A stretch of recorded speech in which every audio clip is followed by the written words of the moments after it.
At ako'y iniwan mo sa ere. So what's up guys? It's your ka-vibes, Kuya Mo Casey. In this video, pag-uusapan natin kung bakit nga ba nag-cheat ang isang tao. Teka, o ano? Bakit nga ba? Una sa lahat, ano nga ba ang cheating? Ang cheating ay isang action para ang isang tao makagain ng advantage sa isang bagay o isang tao. In other words, ginagawa niya to para makakuha siya ng kahit na anong pabor sa kanya nang hindi siya nasisira at wala siyang pakialam kung ikasira man ito ng iba. Ang mahalaga, convenient sa kanya. Pero bakit nga ba nag-cheat ang isang tao when it comes sa love? Una sa lahat, conveniency. Kapag naramdaman na nila na mahirap ka nang intindihin or tagilid na ang relasyon ninyo, maghahanap na siya ng ibang tao na convenient sa kanya. Ang mindset kasi nila is, imbis na intindihin nila yung partners nila, hanap na lang sila ng iba. Mas madaling pakisama. Pangalawa, time. May mga nag-cheat na ang reason is nawawalan na daw ng time ng mga partners nila. Kasi sa trabaho or nasa ibang bansa, magkaiba yung time zone nila. Or siguro, paggising nila sa umaga, hindi ka na nila mahal at nakakita sila ng mas maganda sa'yo, mas gwapo sa'yo, mas mayaman sa'yo, mas mabait sa'yo, or kahit na anumang rason. Basta hindi na ikaw ang gusto niya.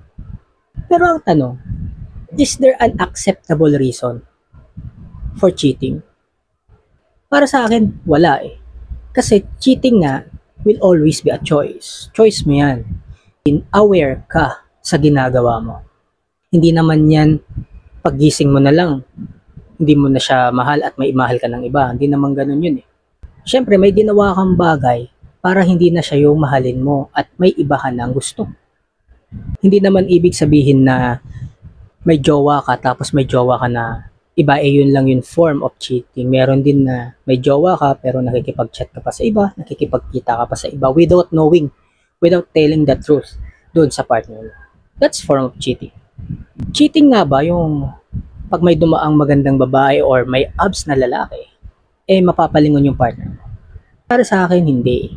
Kasi tayong mga tao, pinanganak tayong may mga senses. Wala pa tayong mga jowa, maliliit pa lang tayo, may mga senses na tayo. Ngayon, hindi naman mawawala yun ang dahil lang sa may jowa tayo, may partner tayo. Siyempre, lilingon at lilingon ka. Ang magiging mali mo na lang doon at magiging form of cheating kapag gumawa ka ng hakbang para mapalapit doon sa nilingon mo. Kunwari na lang, hiningi mo yung number nun. Nag-set ka ng date doon without telling the truth doon sa partner mo. That's cheating. Pero yung lilingon ka lang, I think wala namang problema. Parang ina-admire mo lang yung looks ng isang tao. Nagagandahan ka lang doon sa isang tao. Hindi naman ibig sabihin na may jowa ka, siya lang yung maganda sa paningin mo. Siyempre, may mga iba din na maganda din. Pero siyempre, ang main point doon is wala kang ibang gagawin. Lumingon ka lang, pero sa kanya ka pa rin mai-inlove. Huwag kang gagawa ng form of cheating kung ayaw nyong masira ang lahat. Kasi pag ang tiwala nasira, yan ang isa sa mga mahirap ng ibalik. Kahit na anong sorry mo, when it comes sa cheating, walang acceptable reason. The only thing na magagawa mo is to let go. Kung gusto ko pa ng partner mo, regardless ng mga nagawa mo, well, that's good. That's the chance na magbago ka. Pero kapag ayaw na niya, intindihin mo at huwag mong ipilit ang isang bagay na hindi na niya kayang ibigay. Cheating nga is always a choice. So kung kayo, may mga karelasyon kayo or bago kayo magrelasyon, make sure na kayo matibay. Hindi lang dun sa relasyon, kundi dun sa labas ng relasyon. Matibay kayong harapin at iwasan yung mga dapat iwasan. Matapang yung haharapin yung mga bagay na hindi mo naman dapat gagawin. Let's say may isang babae nag-aaya sa'yo mag-date, eh may jowa ka. So alam mo na dapat ang tamang gawin. Dapat nga open ka sa partner mo. Hindi mo nililihim yan. Kasi once na naglihim ka sa partner mo, when it comes sa ganyan, dyan na magsisimula ang cheating. Kasi ang mindset mo na yan is baka makalusot. Gusto ko lang naman siya makilala eh. Bakit mo gusto siyang makilala? ng kayo lang, edi sama mo yung jowa mo kung wala naman talaga mali siya. Pero kung ang gusto mo, kayong dalawa lang, that's your problem. At kahit na anong irason mo sa partner mo, basta nag-cheat ka, nag-cheat ka. Walang tama at acceptable na dahilan. Kaya nga tayo nanliligaw para express natin kung gano'n katotoo yung pagmamahal natin sa kanya. Kasi kung yung pagmamahal na yun, madali lang palang mawawala ng dahil lang sa may namit kang girl, may namit kang guy. Huwag mo sagutin. Let's say sabihin natin magkaibigan kayo, na-inlove siya sa'yo, niligawan ka, tapos end up lolokohin mo din.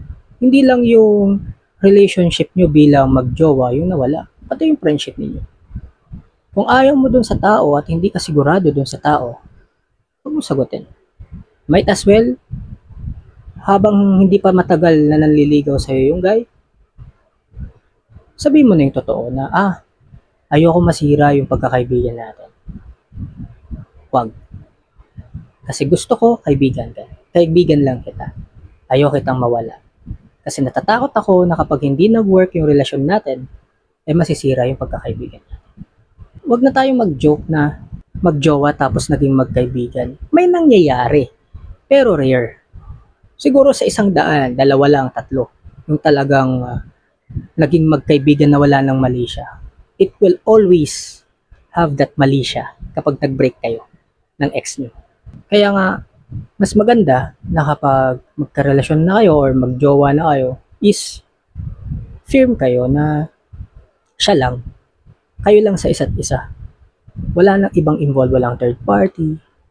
Diba? Mas maganda nga yung naghiwalay kayo na hindi na lang nag-work.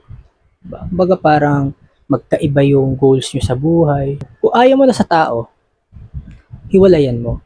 Hindi naman dahil ayaw mo na magloloko ka na. Unacceptable naman yun. Para mo naman siyang binasura na. Diba?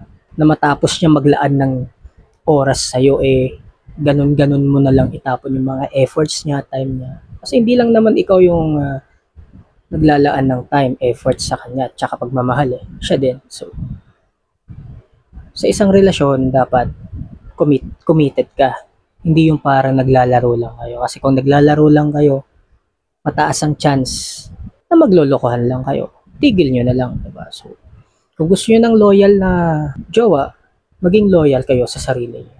Na ito yung mga bagay na ayokong gawin kapag may jowa na ako.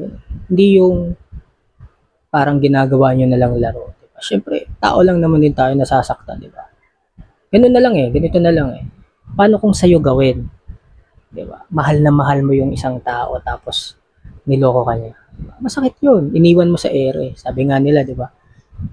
Oh, diba? Diba? At ako'y iniwan mo sa ere. Diba? Sakit. Kaya, when it comes to cheating, walang tamang dahilan. It will always be your choice. Kaya para sa akin, bago ka pumasok sa isang relasyon, i-firm ka. Matibay ka sa mga temptasyon na darating. Kasi ang temptasyon nandyan lang yan. Nasa sayo kung kakagatin mo, iiwasan mo.